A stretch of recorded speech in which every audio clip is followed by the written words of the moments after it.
The Advent season is basically a penitential period, and therefore the color of the vestments, as in Lent, is purple or violet.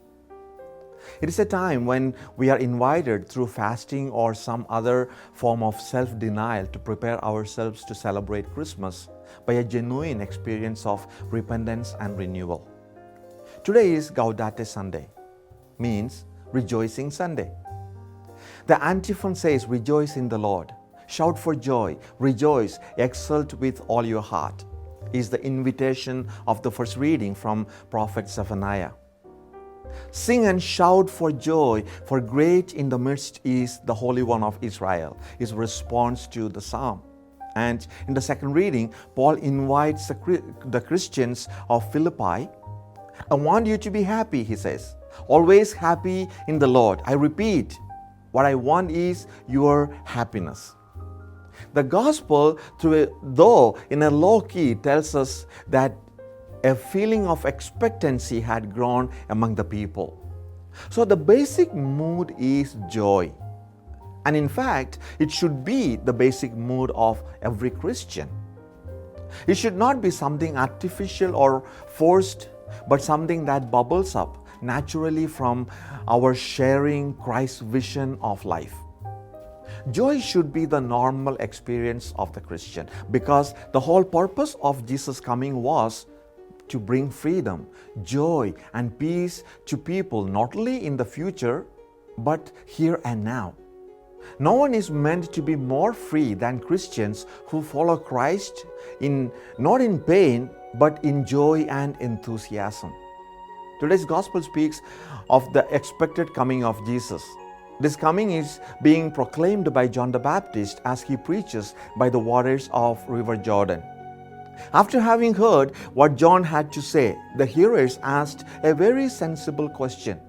What must we do then? It's a question we must also ask ourselves as we prepare for the coming of Jesus this Christmas.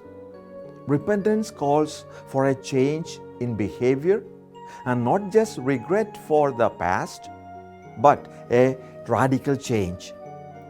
Luke describes three kinds of people who are listening to John the Baptist: the crowd in general, tax collectors, and soldiers. And John answers each of them according to their way of life. To the ordinary people, he tells them to share what they have, their clothes, their food, with those who are in need. If they are really sorry for their sins, that is, if they really want to change their lives, they will become brothers and sisters to others, even to total strangers. And we might also consider what we could share this Christmas like this. Tax collectors had a rather bad reputation during the time of Christ. The Romans used to give out the right to collect taxes to private individuals. These would pay a lump sum to the government and were then left to their own devices to get back that money and make a profit even for themselves. Needless to say, such a system led to a good deal of extortion, and there were no anti-corruption agencies in those days. John tells them to be just in what they collected. Soldiers too were not very popular.